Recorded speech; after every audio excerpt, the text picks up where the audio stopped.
Okay, so can we give a few thumbs up if you can see the presentation, and if you can see the video? Thumbs up using the reaction button, not the video. If you can see the presentation, you can see me on screen. I see these thumbs up. Okay, excellent.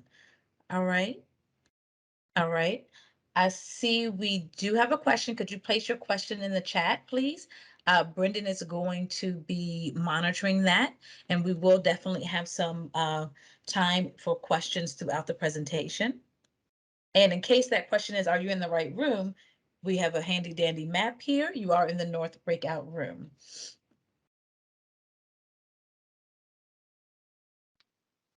Brendan, would you mind telling me how many people we have in Yeah, the room? sure. I think we can get started. We've got 15, not including the project team members. Oh, you said about 15, including project team members? That is correct, yes. Okay, thank you very much. Any phone callers? We've got one phone caller in. Okay, so Yep. if you are joining us from the phone, we will make sure that we give you an opportunity to weigh in on your feedback.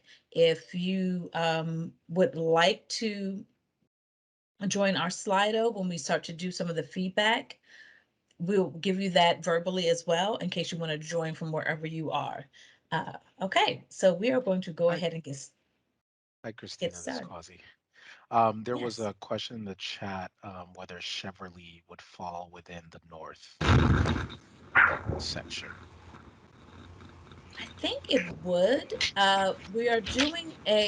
We're doing about the same thing in each room, but we are asking you to give us specific streets and names. So if you are above 50, then you would, if you're above 50, then you would want to be in this room. If not, and if you're on the line, you could probably go this room or central. We really just want to make sure that when we're speaking that you can, maybe if you want to mention a particular street, that there are other people in the room that can commiserate with you and can also we can track if you're talking about Route 1 or if you're talking about 295 above 50, that we can all make sure that we're talking about the same thing. Yeah, it looks like that attendee responded with yes and a thank you. You're welcome. Thank you. Okay, excellent. That's why these maps are helpful. So as we mentioned in the main room present, oh, once again, I'm Christina Bigby, and your facilitator for this evening. Mentioned that presenter attendees will be muted. Please mute and have your video off, but you will have an opportunity to put questions in the chat, and we will get to everyone. And please note, in case some people hopped in after I said it the first time, this breakout room is being recorded. So, as mentioned in the main room, Odessa mentioned that community feedback is essential. It's essential to this MPOT process. So, we begin soliciting feedback in the fall from public agencies and municipalities. In this section, in this breakout room, what we're going to do is review 6 transportation themes with you. And on each theme, we're going to tell you the feedback that we received from the agencies and municipalities. But now it's your turn. We want to know what you think. So, but we're going to let you know what some of the other community members thought, and then we'll get your spin on it and what your take and what's important to you. And that's the process of what we're doing. So each slide, we'll go over a theme, previous feedback, and then we'll have time for you to really provide your feedback. Okay, so let's go. First, we're talking about active transportation. So we'll give a bit of a definition so that we're all on the same page. Active transportation is the transport of people or goods through non-motorized means based around human physical activity. So walking comes to mind, biking comes to mind. What may not come to mind, skateboarding, roller skating, that's still active transportation. Even like non-motorized wheelchairs, active transportation. So these questions you see here are questions that we asked previously of community members, public agencies, and municipalities. We asked, what are the biggest impediments to building new trails? What are the most significant gaps in the trail system? How can the master plan of transportation help improve trail development and trail maintenance? These are their responses. I'm going to stay on this slide for a bit because I want you to see what other individuals responded. And then I want you to tell us what you think, because you may think something entirely differently. I will read through it for the individual who's on the phone. So the preliminary feedback we received on active transportation is that impediments for existing future trails and paths include political priorities and funding realities, lack of ownership regarding maintenance, difficulties finding available right-of-ways and property information, lack of trail connectivity. Some gaps that were identified: Laurel, Hydesville, the Chilham area into DC, Rhode Island and Charles Armentrout Drive intersection, State Road crossings, Maryland 193, 202, and 201. Some suggested improvements for active transportation: reassess current trails and encourage maintenance schedules, create a uniform wayfinding and lighting, educate the public about what exactly active transportation is. So again, active transportation, non-motorized way to move people and goods. So now we're getting to the first section, our first question. And we want to know, what did you think was missing from that active transportation feedback? When we think about active transportation and you think about Prince George's County, was something missing? Are there impediments to active transportation that no one mentioned before? Are there other ways you think that we can support active transportation? What was missing from that previous slide? I know that Brendan put in the chat, the slido.com. I'm going to say it out loud again for the individual who's on the phone.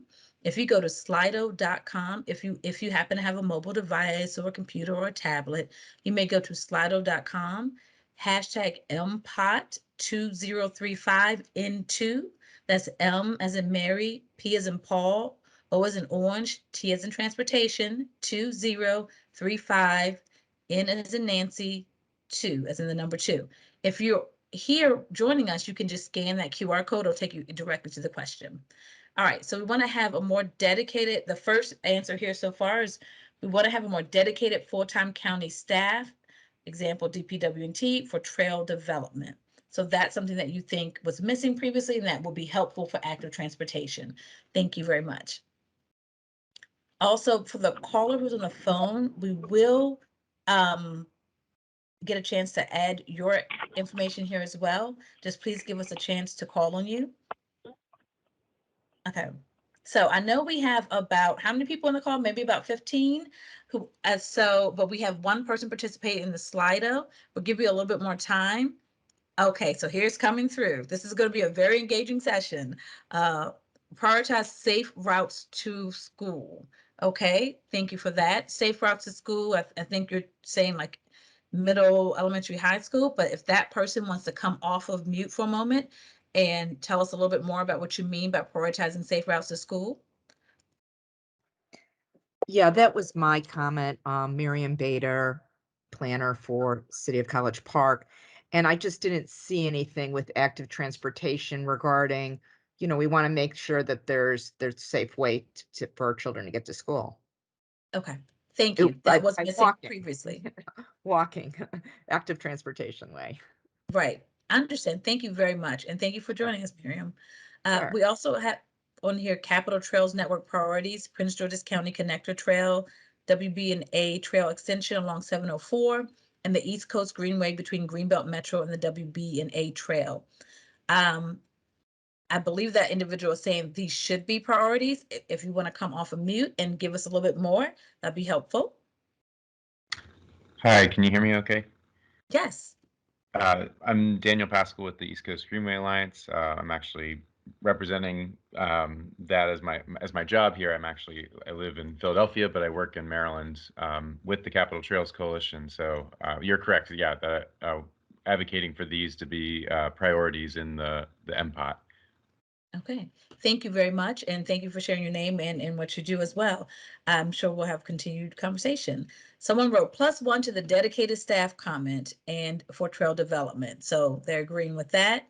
Another individual said they would like to have policies in place for the county to assume maintenance for shared use trails developing along MDOT rights of way, e.g., example, automatically assume maintenance where the state is willing to build trails along state roads, reduce the priority that cars receive on the roadway, reduce speeds and improve enforcement. So for example, remove wide radius turns, eliminate right turn on red. We heard some of that last night about the right turn on red as well. There's a missing trail connection from Chevrolet in the 202 corridor to the Anacostia Trail Network. Thank you for mentioning that.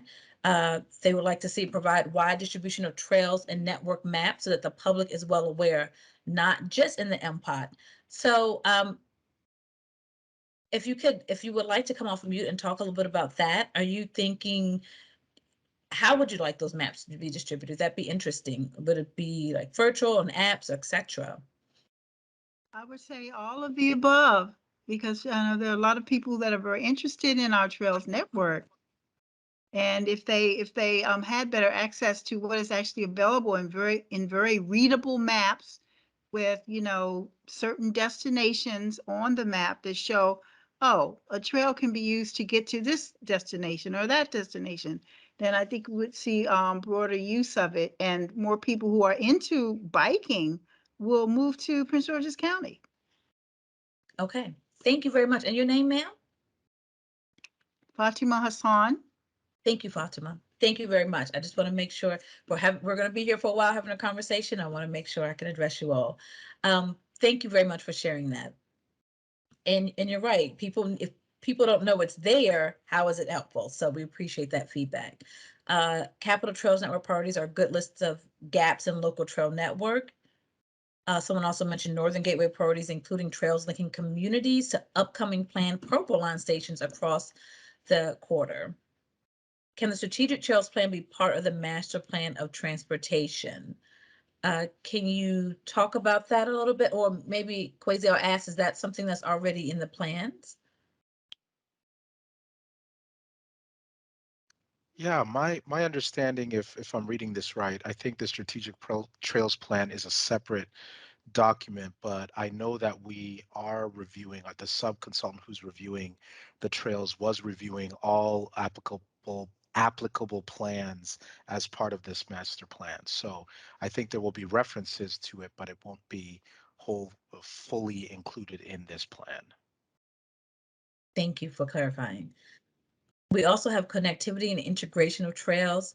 And someone said it would be good to have a street suitability study to identify gaps in streets. For example, where it's safe to walk or bike, or where there are gaps that could be filled. So we heard lots about trails. We heard about gaps with streets.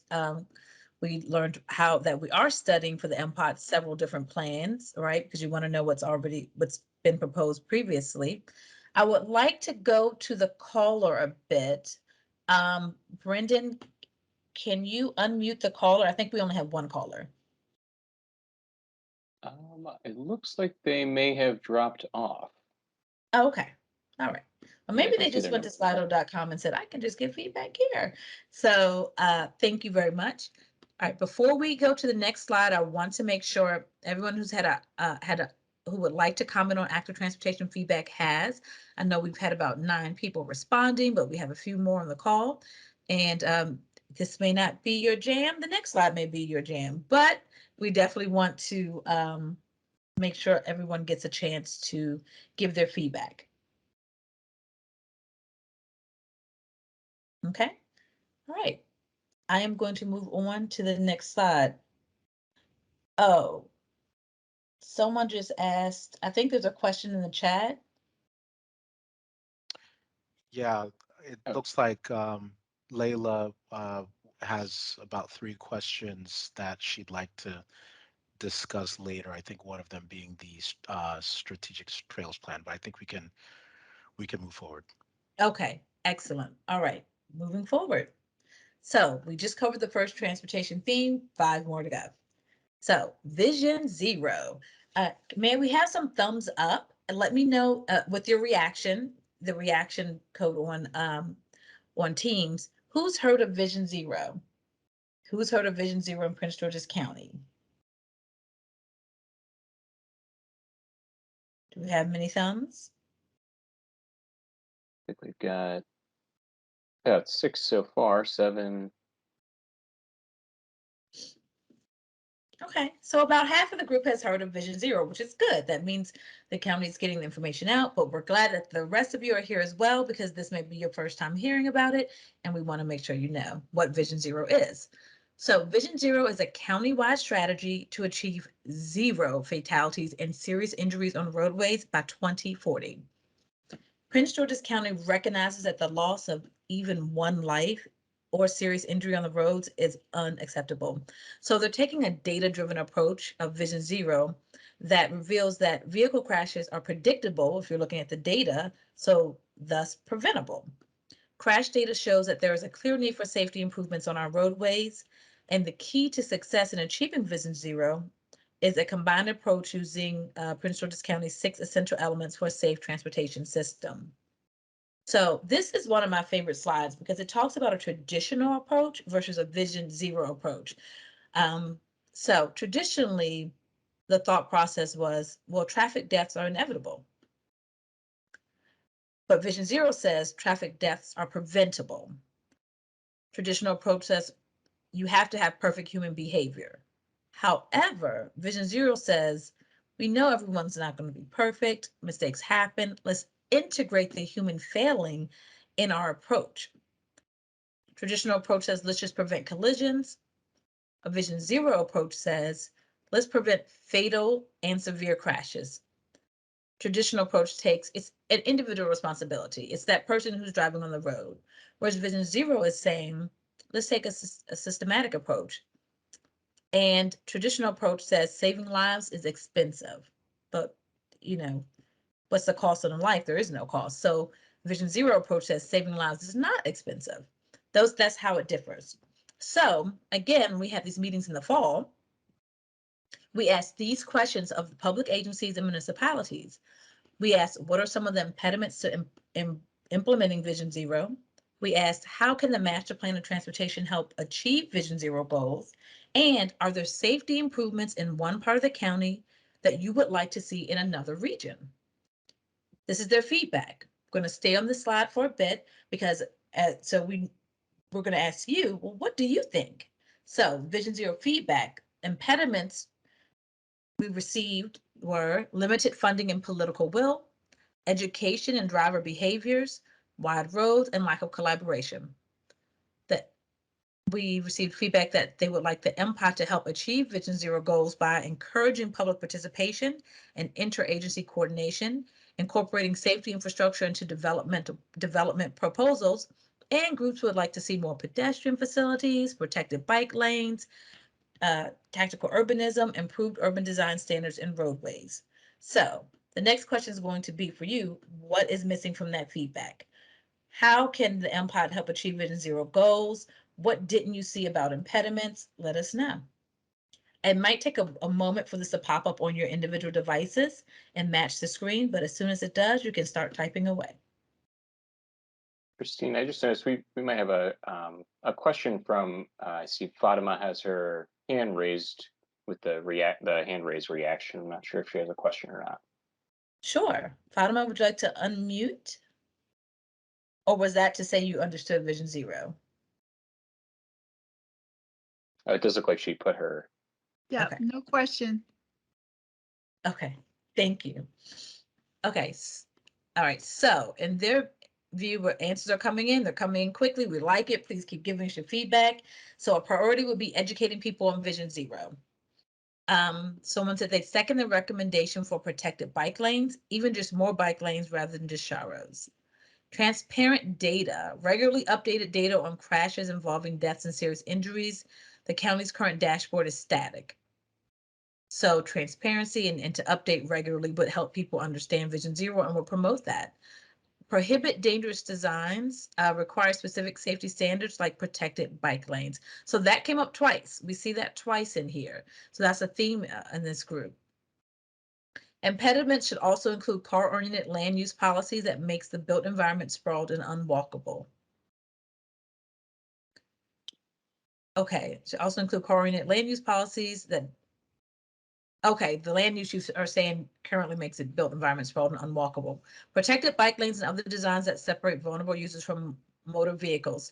So we've seen protected bike lanes on here maybe 3 times, but someone who mentioned that, come off mute and maybe tell us, is there a particular area in the North County where this is a concern or issue that we should be looking at?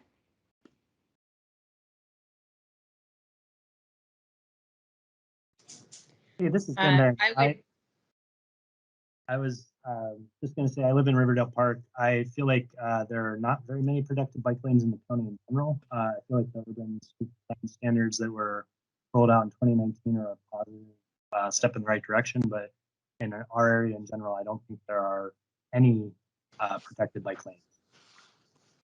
Okay, some of your comments went a little bit in and out, but I did hear that you said you live in Riverdale Park. You don't think there are any there. I do encourage everyone who's here today to, there's going to be contact information at the end. There's going to be a survey. There are lots of ways for you to stay involved, and I do encourage that. Thank you very much. Sir, and your name? Dan Barron. Hi, Dan, thank you. And there was another person who came off and wanted to talk a little bit about the bike lanes as well. yes, this is Margaret McDonald, and I live in Cheverly. I would say the entire length of 202, there's really no protected bike lanes or safer way to bike in that area.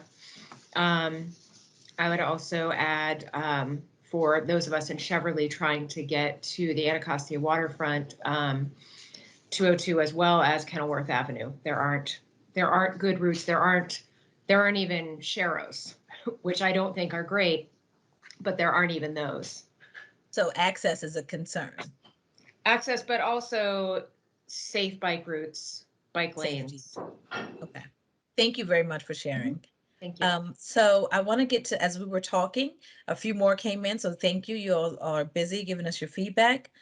And I think coordination with enforcement agencies to enforce speed limits provide considerable consequences for repeated speed violations. So that's something that you think could help enforce Vision Zero and that the MPOT should include.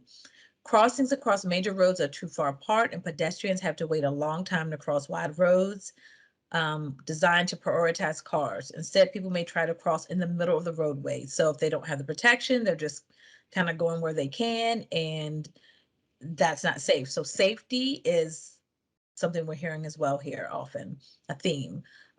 There's a suggestion to stop mixing roads with high design speeds in areas that are dynamic and filled with pedestrians, shopping, turning vehicles, traffic signals, curb cuts, etc.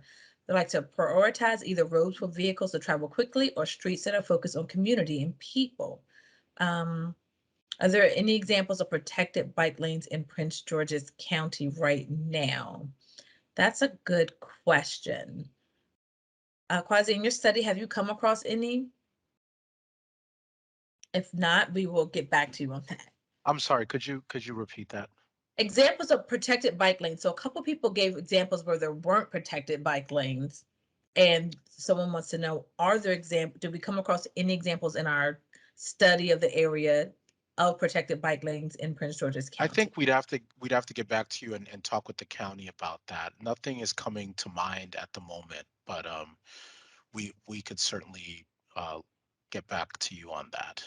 Yes, if you could thank you very much. If you could if you wouldn't mind putting your email in the chat and your question, and we'll make sure that we get back to you on that.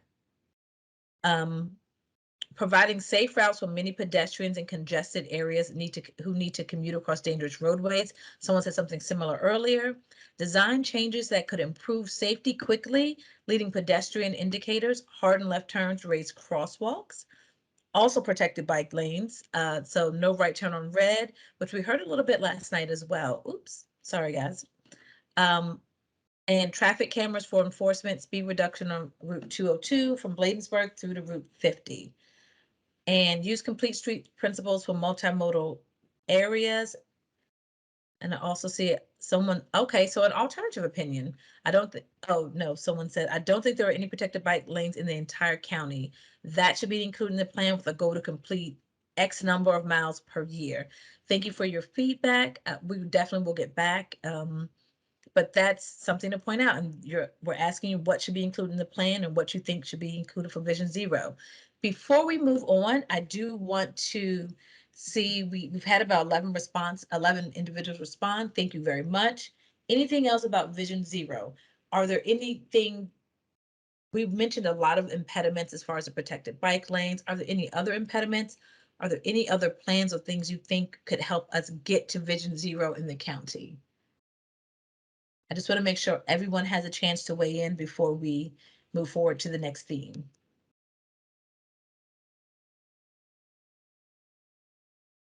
Okay. All right. Here. Looks like, Oh, Christina, we do have, Layla has her hand raised. okay. Layla, please. Sorry, I can speak faster than I can type. I don't know how to describe this, but to have safe landing if people are crossing a large street, the opportunity for them to have a safe space to wait for the next cross or the next light. Okay. Thank you.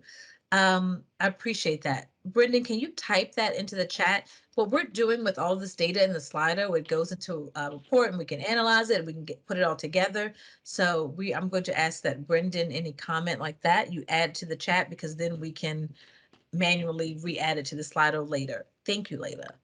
Yeah, and Christina, I can add it to the Slido right now as well. Excellent. Yep. Thank you. I'll keep it on the slide for a bit so that you can do that. Just want to make sure that that we capture everything. So again, Layla, what I'm hearing there is safety. Safety for pedestrians, safety for cyclists, just safety in general. It's something, and these are ideas that we can get to Vision Zero because that's an impediment. Okay, Brendan's adding that to the, yes, go ahead. Yeah, so Christina, I'm looking at the chat here. Dan wrote DPW&T with tool design collected information using an online map about areas for pedestrian and bike improvements. Was that data shared already for the MPOD? Dan, I want to let you know, it's funny you mentioned that. Tool is on our team, and so they have shared that, and we are working with DPW&T and the county to see how we might be able to use that information. Thank you. Yeah, I didn't get a chance to unmute quick enough, but yes, pedestrian refuge island is what Layla was talking about, and Daniel mentioned that. Thank you. Okay, thank you very much.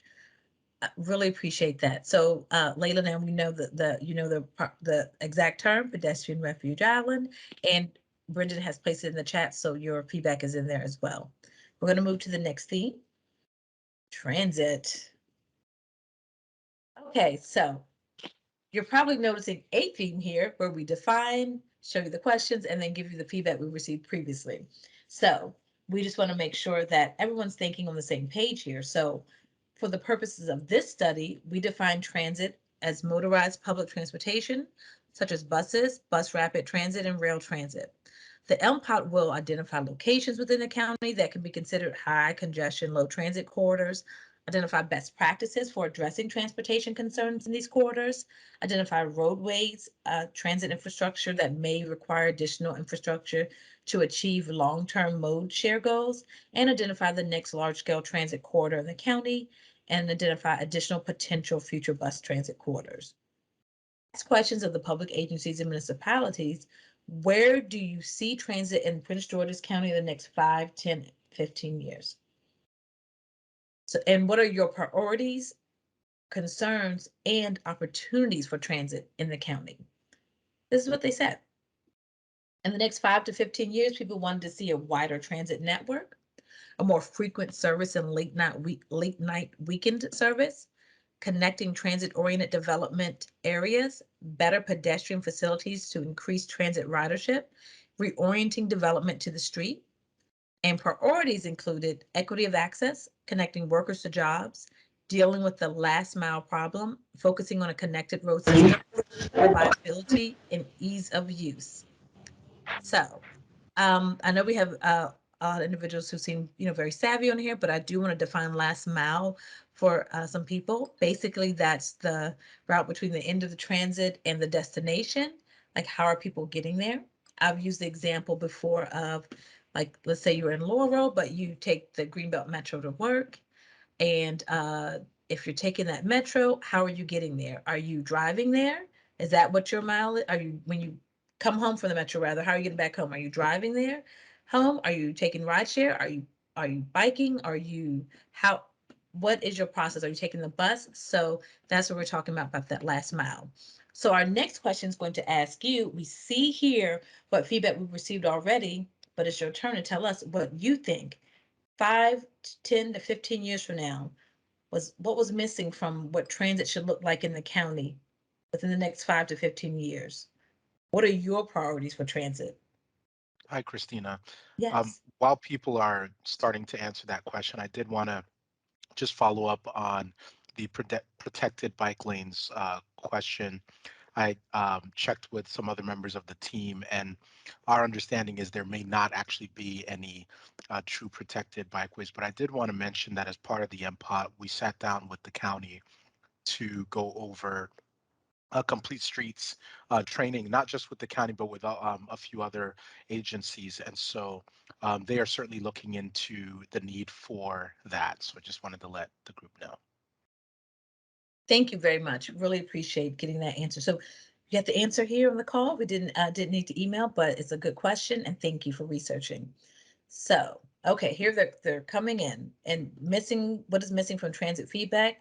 Bus scheduling. So in areas where bus service isn't frequent, the buses that do come through aren't all arriving at the stop within a few minutes of each other. Okay, so you would like to see better scheduling with the bus. What else? When we think about envisioning, when you envision transit 5, 10, 15 years from now, what should that look like? Or did that previous slide list all of your priorities for transit?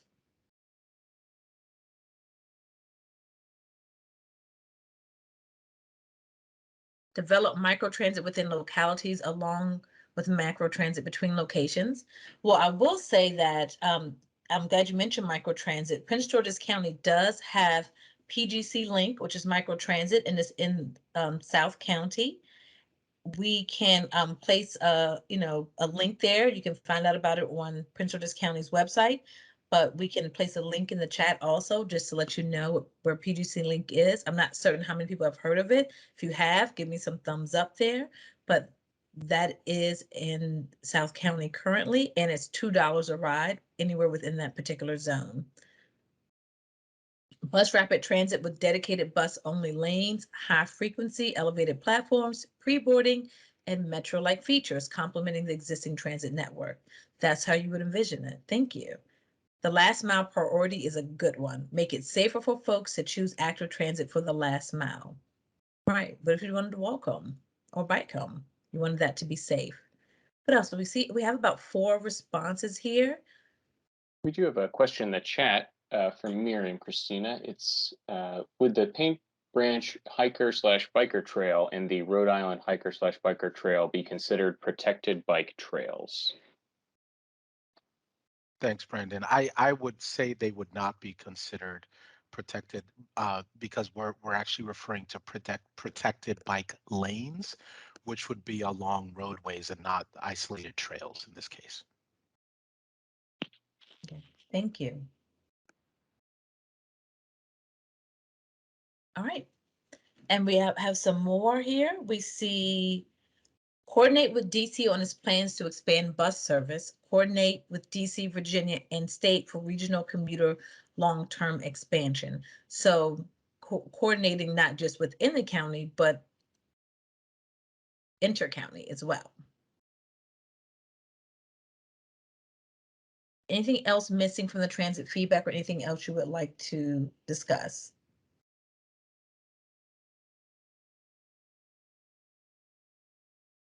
In this one, we do have more themes.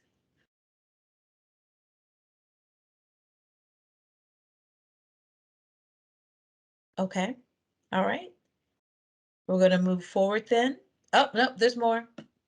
Bike share at transit stations if it wasn't mentioned. So in your view, you like to see more of that. Bike share at transit stations. And just to note, Christina, Miriam did thank you for addressing that, and Kwasi as well. So. Oh, you're very welcome. Thank you. Bike share at transit stations. Could the person come off of the mic and talk a little bit more? Are you currently using bike share? Is it that you just want to see it in more places in the county? Is there somewhere in North County that you think we need that, where you want to see more of that? Would love to have your feedback on that as well. Yeah, I was saying it to have more of it, especially at metro stations, but also at high ridership bus stations, just to help with that first mile, last mile issue. Great, excellent, thank you. And I know bike share is part of Capital Bike Share, which is the intent is to have it connected through the counties as well. So that's a really good point that you're making, and it kind of supports what someone said earlier. Well, they're talking about coordinating plans, but also when you're thinking about transit, it's helpful if you know you can ride and like keep riding. You don't lose, like where do you, if you cross the line, where do you put the bike? So that is meant to be connected, and there are some more places to add bike share in the county as well. Christina? Expansion of e-bike, oh, yes. I'm sorry, I wasn't sure if that was Dan who answered the bike share at transit stations, but there was another comment in the chat that talked about increasing walkability and bike safety around existing stations. And I think that and just the comment that just came in terms of e-bike availability are all very much the first or last mile questions that we were talking about. So thank you. Thank you. And that was some of the feedback we received previously, and you all have some of the same feedback. So it's good to know that that's definitely something that the county cares about in general. Wider and more, okay. We also have wider, more frequent transit networks supported by a road network that prioritizes bikes and pedestrians over cars.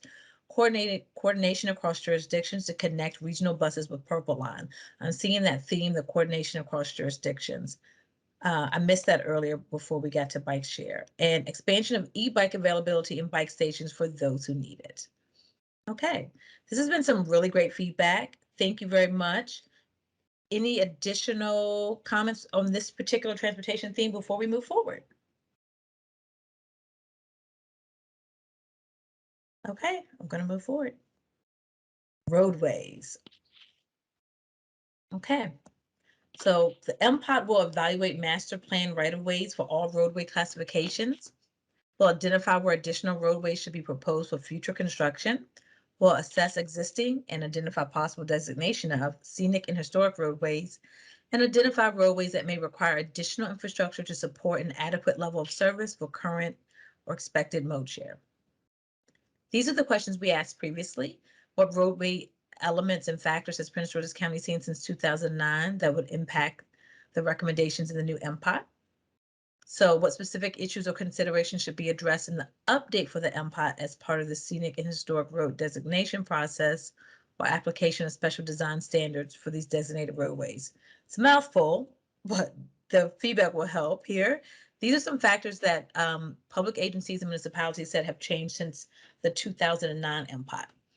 That budgetary constraints and more maintenance, the ROW widths for utilities, trails, and bike lanes, federal infrastructure money, more accidents, unfortunately, an increased emphasis on non-vehicular travel and electric vehicles, changing growth and commute patterns, changing corridors, and as far as scenic and historic roadway considerations, they included driver and bicycle safety, accommodating utilities, the need for a quantifiable scale to designate scenic roadways.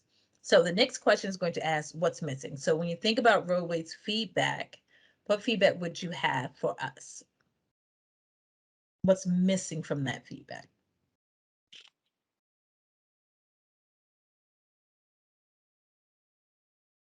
And it takes a moment to show up on your mobile device. So I know we'll give you all a moment to come in. And if anybody just joined us, you can scan this QR code or go to slido.com and use the hashtag you see on the screen to participate.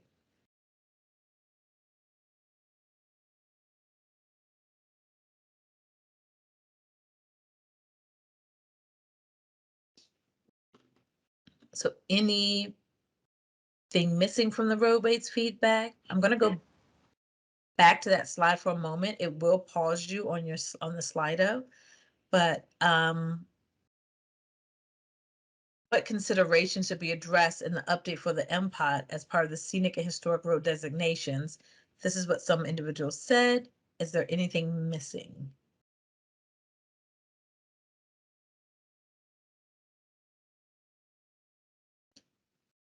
And maybe quasi, as people are writing, you can, or loading into their slide or typing in there, you can talk a little bit about what we've done so far with the scenic roadways, or what we're looking at in the plan?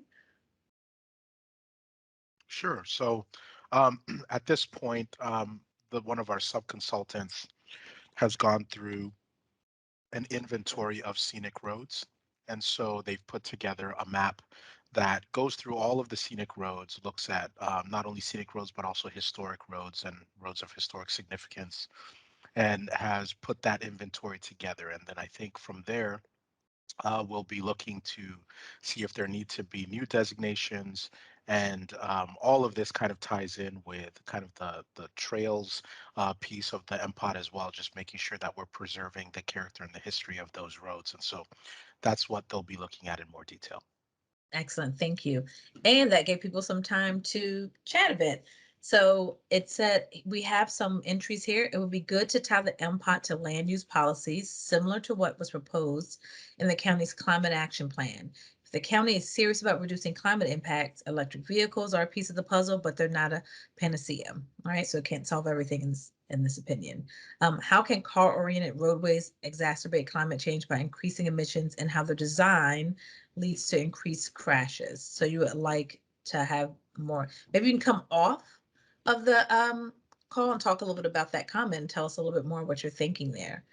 And there's an impediment, poor coordination between new development and road improvement to accommodate development. That can be an impediment here. And in your view, what's missing from the previous feedback, they would like to improve the level of service by significantly improving other modes like transit, biking, etc., so that vehicle traffic and congestion can be reduced. Okay, thank you. We're getting some comments here. Christine, I'm not sure if the person you were asking to come off mute was related to the first comment, but if you can scroll down, I was interested to hear a little bit more about the tying the MPOT to land use policies comment. Yes, if the person who made that comment would unmute. Sure, this is Dan Barron again. I don't know if you can hear me in and out earlier, but yeah, the county recently proposed a draft climate action plan, which strongly tied our kind of around climate impacts around land use policies. And that seems like there's a strong tie to kind of our roads and where we're going to focus on resources and expanding roads. I'm sorry, Dan. Yeah, sorry, Dan, you were cutting in and out again, but maybe one thing I can say to that, the land use that the county is kind of looking at for 2040, even now pushing out to 2045, is an input into some of the analysis that we will be doing.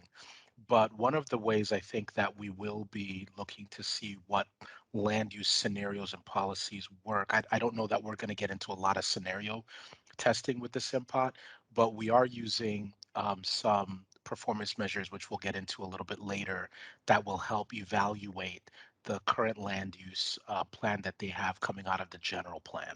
So I think that should give us some insight into the land use. And I think that, coupled with the climate action plan, which I know was recently completed, I think that does kind of hold the feet to the fire in terms of what land uses are actually being put forth to reach county goals. Thank you. And thank you for coming off mute, and thank you for that discussion. We have some more comments here. So someone said improve level of service by significantly improving other modes. And then another individual stated level of service prioritizes speed of traffic over safety. This should not be used in any applications where people congregate, as it will lead to more travel lanes and less safe roads. So that's why we're here. People have different opinions. We have different feedback. Safety at intersections, especially for vulnerable road users, protected intersections should be considered in key locations. It would be great to include the roads in the Beltsville Agricultural Research Center and Patuxent for scenic bikeways. Coordinate roadway maintenance changes with transit. For example, are there expansions of transit service that could alleviate the need for roadway updates for cars? Can we instead allocate wider spaces for bikes, pedestrians, and roadways, coupled with improved transit service? Okay. This is all great feedback. Quasi, would you like to talk a little bit? Yesterday, we talked a little bit about level of service versus vehicle miles traveled. Would you like to talk about how those terms are being included in the MPOD? Yeah, I have a sneaky suspicion that the majority of people on this call are actually very informed planners based on what's being written here. But for those who aren't, level of service is an indicator that looks at delay at either intersections or roadway segments. And so it's a letter grade that looks to say the lower delay you have, the better the grade. So A being, you're able to kind of move freely through the system. F being that there's congestion. And that's been the typical performance measure used in many jurisdictions throughout the country. And I think recently the planning community is questioning whether that is the only metric we should be using and whether we should be looking at other metrics that aren't maybe as car centric, but look at other modes of travel and also look at emissions impacts. And so VMT, which is vehicle miles travel, is one of those, and that looks at the distance that a vehicle will travel. And then there are others that are looking more specifically at multimodal level of service so that we can actually understand how bikes and pedestrians and other modes are also progressing through either intersections or even level of traffic stress, which looks at kind of the environment in which vehicles and pedestrians and bicyclists feel. So I think this plan is definitely looking to not only look at the level of service, but some other measures as well to get a more holistic view. Thank you. And that's what I wanted to kind of get at, because I know that one individual, not so much a fan of level of service, but wanted to let you know the MPOD is looking at several different measurements. So thank you. Okay, we had a few more comments come in while we were speaking. Someone wants to know, could we have safe accommodation policies for vulnerable users during roadway maintenance, such as ensure sidewalk safe path remains open? And another comment, adopt a safe system approach to road design rather than level of service, which mirrors another comment below. So definitely safety is a theme throughout. Okay, before we move on to the next section, anything else on this? Any additional comments here on roadways feedback? This is a great discussion. It's a very engaging discussion, and I appreciate you all taking time on your evening to have this discussion. Anything else here? Because when I go forward, this is going to close out on your screen. Okay. Woosah, check in. All right, we have a couple more transportation themes to go, but we do want to check in just to make sure everyone is using Slido. The chat works okay. If you have a question, just kind of taking a breather here to check in, make sure we're all still here and that everyone can see the format, that they can hear what we're discussing, that they're getting the information that they need. So just a brief check-in. Everyone doing okay? Thumbs up. Please show us some thumbs up using the Teams. If you are, show us a few thumbs up using the Teams reaction. And if you have a general question or about the system we're using, how to access something, you can raise your hand, let us know. We're just kind of breathing for a moment and checking in before we move to the next questions. And Christina, I don't know if this was mentioned about 5 minutes ago, but when Dan's mic was kind of going in and out, he sent a message to the chat just saying, in summary, I thought the climate action plan had some good ties to transportation and land use. Just to follow up when he came up on mic. Thank you. Thank you, Dan. Appreciate that. And thank you, Brenda, for clarifying. Sure. All right. And that's what the check-in's for, so we can catch up there. Now let's move to our next transportation theme, sustainability. So these questions are going to be a little bit different here. So first we're asking, how does sustainability apply in transportation?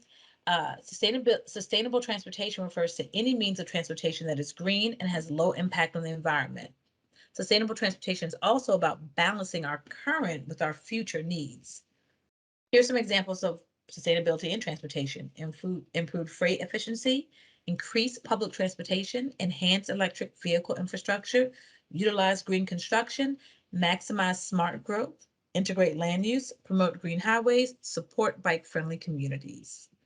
So again, we've asked several questions of public agencies and municipalities. This is where they came out on some things with sustainability. We're showing this to you in a bit of a different format, but they use Slido similar to how we used here.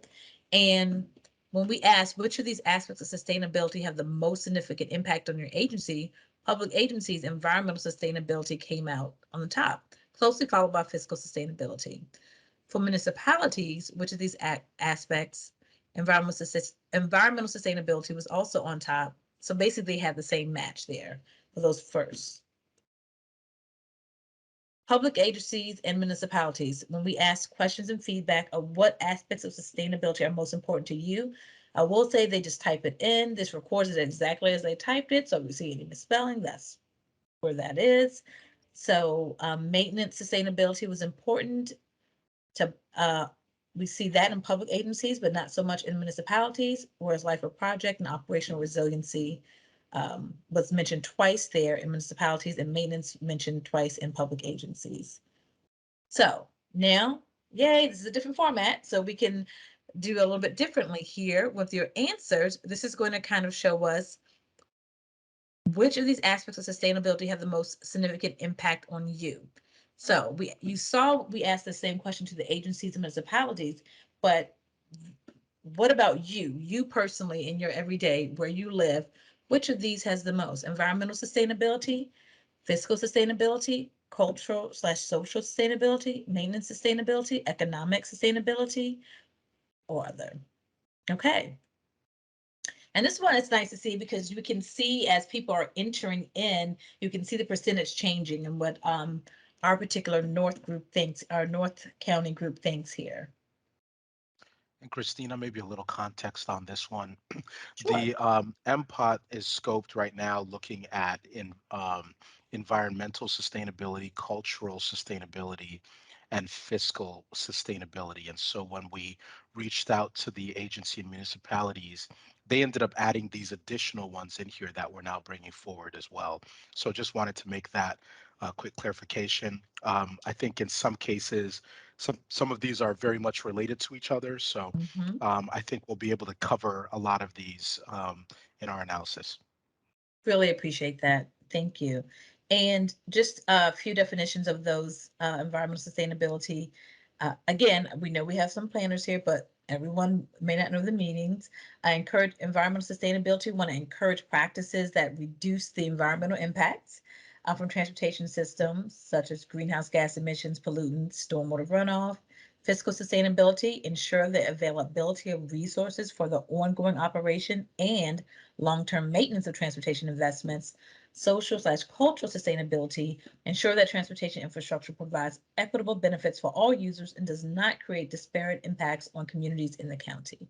So just in case you wanted that. So what I'm seeing here is that environmental sustainability, with 9 people weighing in so far, environmental sustainability is top. You may choose your top 3. So if you only chose one earlier, feel free to come back in there and choose 2 more, choose your top 3. So we'll give people a few more moments to pop in here. Environmental sustainability and equity. And fiscal sustainability are top so far.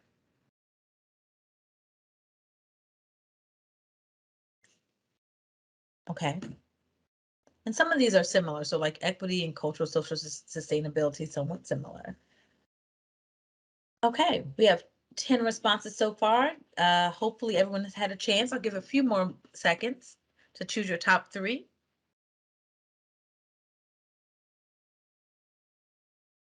Okay, move on to the next question.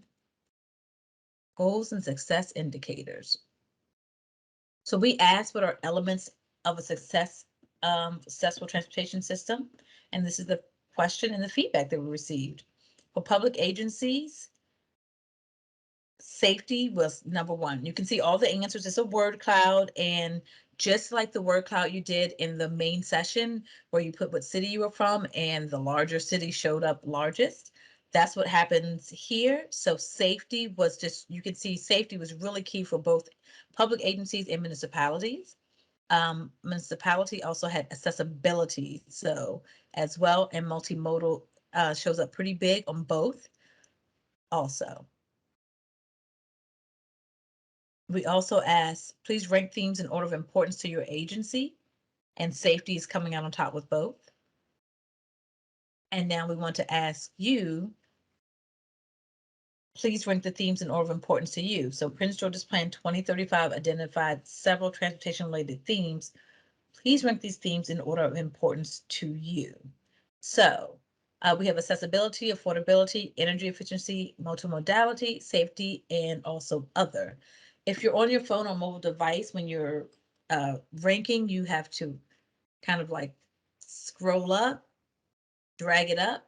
I know that can be, it's hard to tell at first when you're on the device, especially if you've never used Slido. Okay. We have one response so far.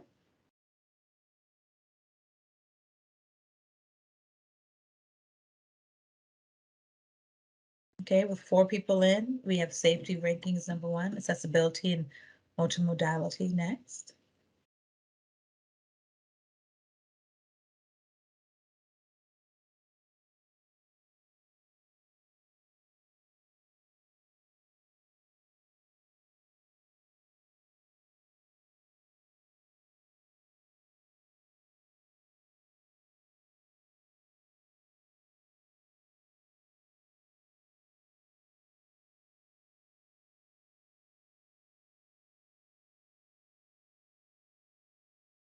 Okay, multimodality is on top now, but I feel like I'm calling a horse race. Like, who's coming in? Who's going to reach the finish line? But multimodality and safety, accessibility, energy efficiency, affordability, with 12 responses. We'll give people a little bit more time to rank.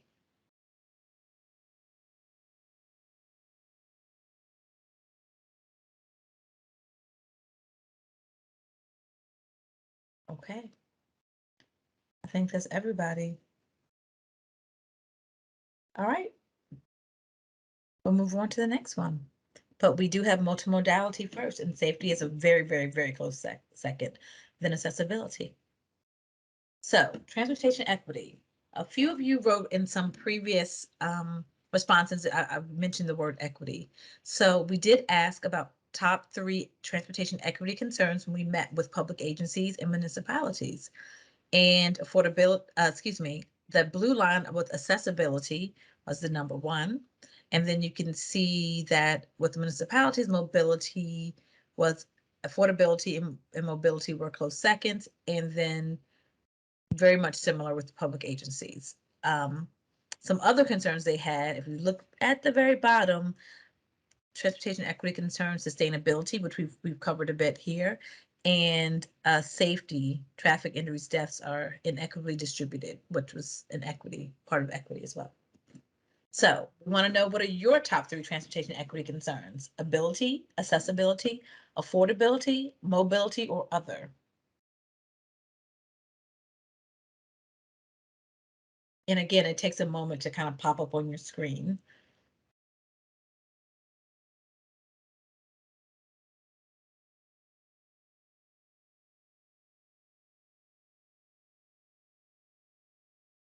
Equity concerns. Accessibility, affordability, ability.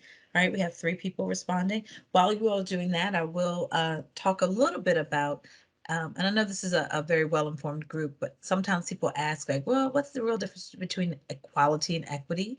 So equality is just making sure everyone has the same thing, right?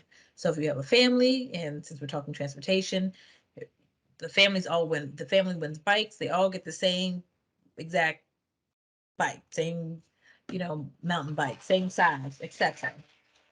But if if that family has a toddler and a teenager and then 2 adults, well, then that doesn't really make sense. That's not equitable if they're all getting the exact same bike. So equity would be making sure they get the bike that fits their needs for what their individual needs are. And that's equity. Christina, Okay.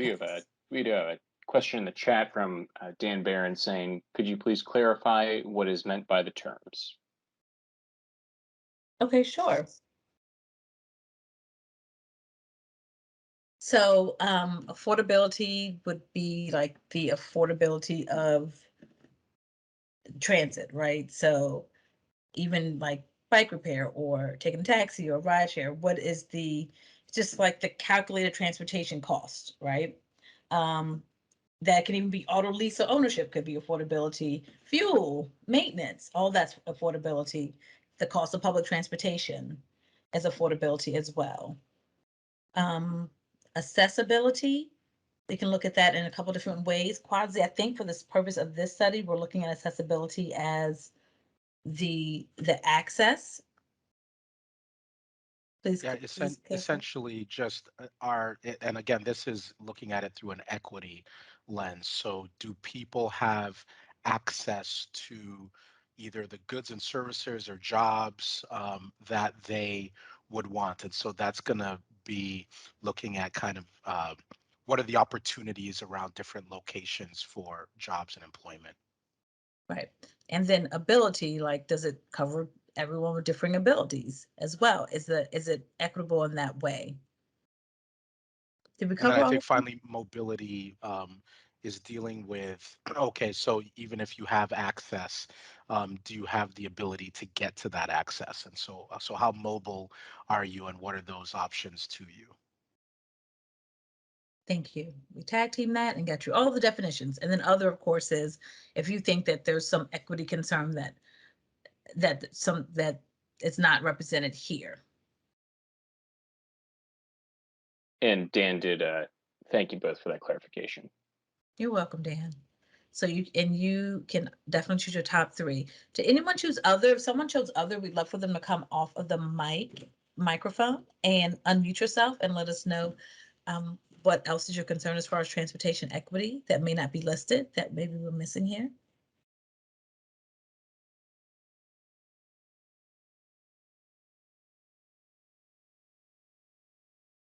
No? Okay.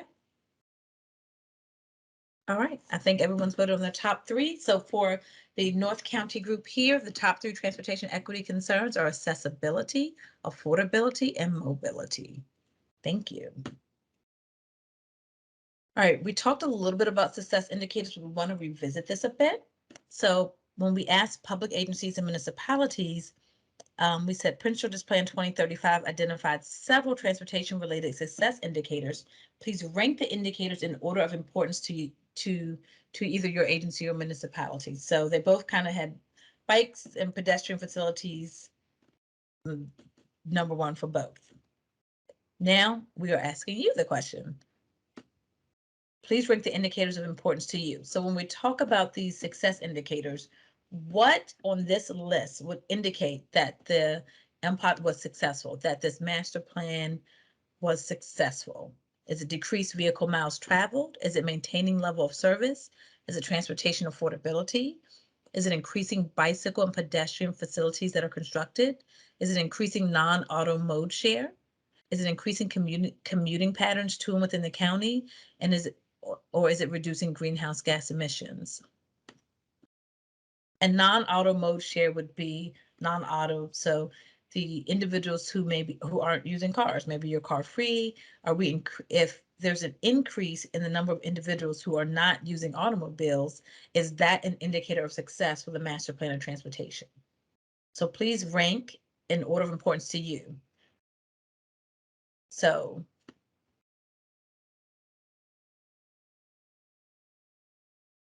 we have one person so far, and increasing bicycle facilities, increased bicycle and pedestrian facilities would be a really big success indicator there for that individual.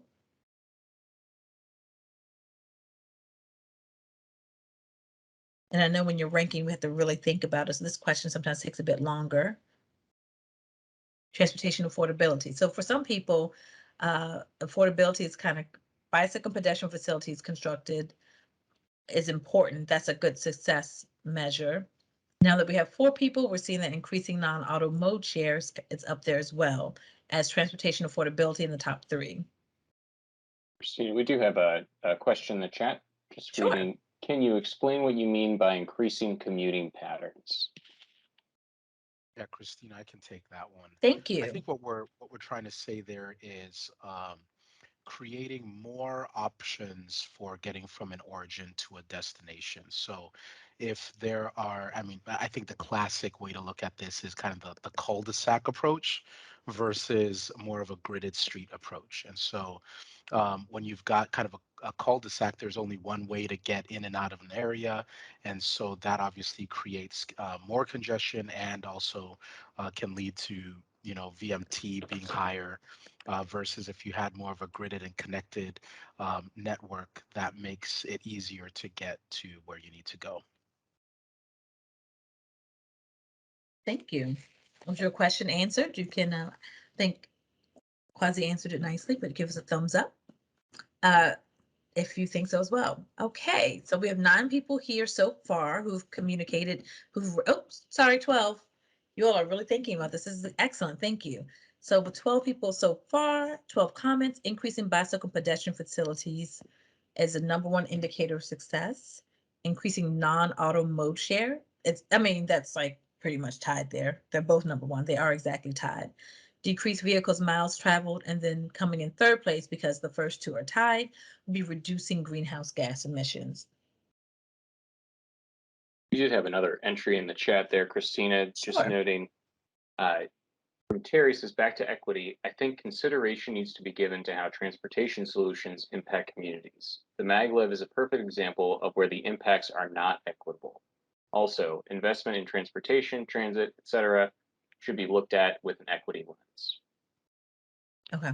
Yeah, I can Thank you. comment on that a little bit, just to say, Terry, we are actually looking at the MPOT through exactly what you're saying, an equity lens here. In fact, we just had one of our first meetings with the project task force, and we're trying to work with the county to define what they are wanting, how they would like to define equity so that we can then apply it throughout our analysis. We also have been reviewing all of the county's documents with an equity framework and making sure that, you know, if they're stating certain goals, how is that showing up from an equity standpoint?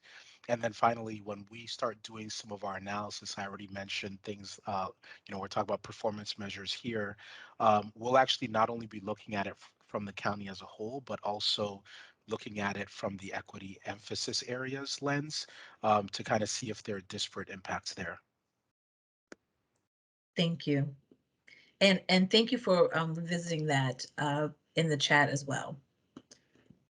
Okay, I think we are completed the slide and we know what the North County group in this particular meeting, where we stand here. Thank you very much on providing the success indicators. Okay. Everyone, we went through all 6. Time flies when you're having fun. Were you counting? So now we're at engagement timelines. So we've covered all the transportation themes. Now we want to talk a little bit more about engagement. Odessa in the main room started by talking about the engagement process. We are including countywide feedback with agency municipal feedback, but we want you to know this timeline so you can continue to be involved. If there's one thing I can say here you can take out of this is please, please continue to be involved. So in the fall, we had meetings with Active Transportation Advisory Group, county agency leaders meeting, municipal leaders meeting, the virtual community engagement meetings that's happening right now. We had one yesterday, today, and then we have one tomorrow as well. The project team will prepare a draft existing conditions report in April 2022, and then we will have community advisory group meetings in the spring that can comment a bit on that existing conditions report. When we say stay involved, after all these meetings are done and these January meetings, you will get an email. There'll be a link for people who may be interested in being in these advisory groups and providing continual feedback. This is the project schedule and some next steps. I'm not going to read it verbatim, but you do see here existing conditions report there. You see whether it be a public release of the staff draft plan. So these are just the next steps. We started July 2021 and going forward. Engagement opportunities. Love engagement here. So first, we have a survey. I mentioned it before. That was a teaser. So now we're going to give you the link. Brendan's going to place the link to the survey. It will be open for about a month. please, we do expand upon some of these ideas. While we are tracking, we'll analyze everything you provided to us today. You also have the opportunity to comment more in depth on this survey. Brendan will put that survey in the chat.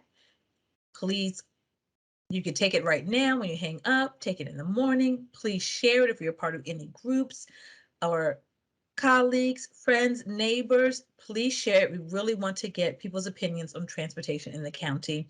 And this is your opportunity to give more in-depth feedback. There are virtual office hours. So any questions you have about the MPOT process, Monday and Wednesday from 1 to 3 p.m., you can set up a virtual office hour with a planner with the county. Brendan is also going to put the link in the chat.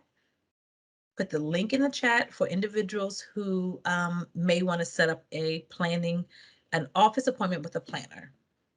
And then, of course, there'll be future engagement meetings, which we mentioned. Please continue to stay tuned. Follow at PG Planning MD on social media for updates as well. Here is some additional contact information. So, of course, we have the MPOT 2035 website. Brendan will place that in the chat also, so you don't have to memorize any of this or write it down. We have our Crystal Saunders Hancock as the project manager for this MPOT with the planning department. And you may email her directly if you have additional questions. You may email Judith Howerton, who is the deputy project manager. And also, again, follow on social media, comment on social media on Facebook, Instagram, and Twitter as well. And Brendan is putting all of those in the chat.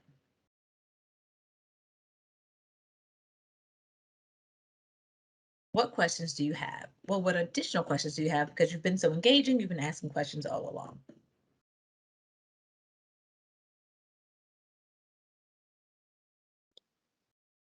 You can raise your hands or pop in the chat. Christina, there was one comment that said, I think John echoed integrating the transportation plan with the climate action plan. So thanks for that comment, John. Thank you, John.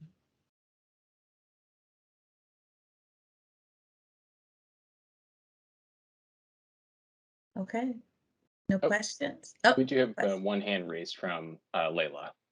Layla, please unmute. Yes, please.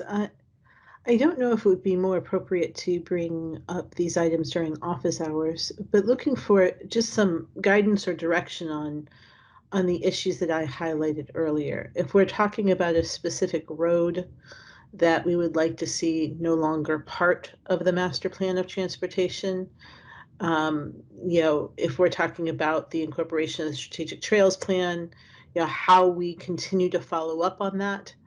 And then something that I've been looking at for some time we have a lot of traffic concerns in our community and surrounding communities that really has to do with industrial traffic and how to maybe look at transportation demand management or some other approach to get as many vehicles off the road of the workforce that is part of those industrial operations, and how to integrate that with the metro station that is an immediate neighbor of that.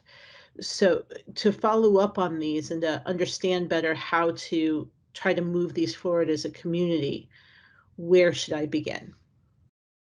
Well, thank you very much. I want to say first, I think coming to this meeting is the beginning. So thank you for coming, for sharing your feedback. I think Quasi can tell you how much of what you're saying is already part of the MPOT, but I would also encourage you to make the planning office hours. And I just want to say that this is not only me. There are people more, even more invested in, have worked on these issues. So I'm just one of the people bringing these issues forward. Thank you. You mentioned your community. I don't know if you're referencing the larger County community or a specific one. The town of Cheverly. Town of Cheverly. Yes. Okay, so Cheverly, and then there's some groups in Cheverly as well. Yes. You can certainly, email the project manager with those groups. Please share the survey with those groups as well. please set up the planning meeting. Quasi, what else would you like to add? Yeah, I would echo that. I'm reading these again, and Layla, they seem like these would be best directed towards the county. So I think the office hours would make a lot of sense. But there was one thing I wanted, just for the record, since this is being recorded, for you to clarify if you could, and the removal of that particular collector. What did you mean by removal of the collector from the MPOT? What I mean, it has not been built, and we wish to make sure that it is never built. I see. Okay. Okay. Yeah, for that one in particular, I think that is good feedback. We are currently trying to put together an inventory of what is planned and what is not. And so I'm not sure who has jurisdiction over this, but this is good to know so that we can follow up with the county when you get a chance to talk to them and see if we should be including that. Thank you. Thank you. Great questions.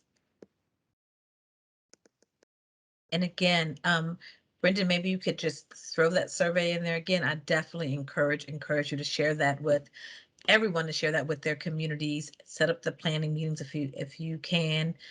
When the expression of interest form comes out about the community advisory groups, please apply. We want to hear from you, and this feedback is important so that the MPOT looks like what you want, not just what the planners think it should be, but really what the community would like to see. Okay.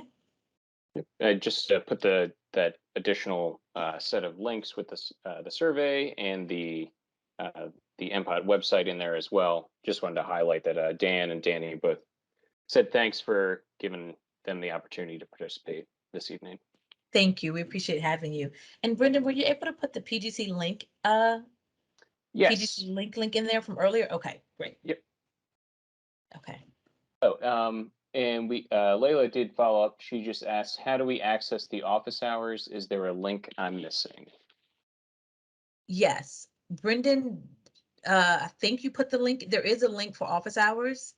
Did you throw that in there, Brendan? If not, if you can do so now. Yeah, let me double check to make sure I got it in there.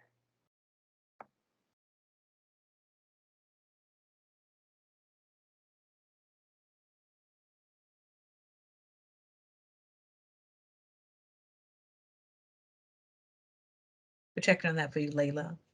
And Brendan, on the document you're working from, it should be right around where that slide was about how to stay involved, engagement. Okay. Right before the contact information. We work as a team here, everyone. So thank you. While Brendan's working on that, someone did ask, can you briefly talk about the meeting tomorrow? Is new information going to be presented, or will it be the same as tonight? It will be this. Thank you for that question. It will be the same information, the same presentation as tonight. What will be different will be the attendees and their comments, right? So the discussion may be slightly different, but it will be the exact same presentation. We did that so that we could have flexibility. So if someone, works in the evening on Tuesday, maybe they're available Thursday, or if their kids have a basketball game on Wednesday, they could come another day. That we just really wanted to be as flexible as possible because it's very important to get the feedback.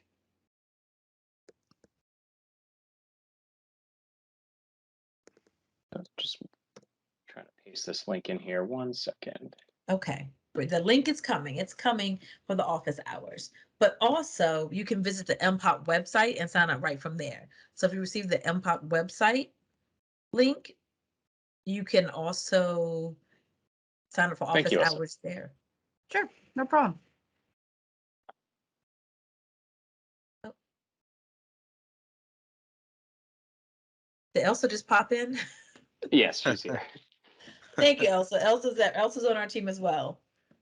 All right, I don't think that we have any additional questions. I think all the links are in the chat, the survey, the office hours, the website, the contact information. Christina, I'm not sure that we mentioned it as well, but all of the comments and questions that were in the chat are now available to the project team and to the county. So that will all be reviewed and summarized after these meetings. Yes, we're definitely reviewing that. We have a lot of good information to review. And also, we mentioned those municipality meetings so often. That is on the MPOP project website too, if you wanted to see that meeting and see that feedback. We gave you a great deal of feedback, but if you wanted to see it in its entirety, you could, as well as there's a complete street presentation there as well. So we want to have lots of information and lots of opportunities for you to engage with us.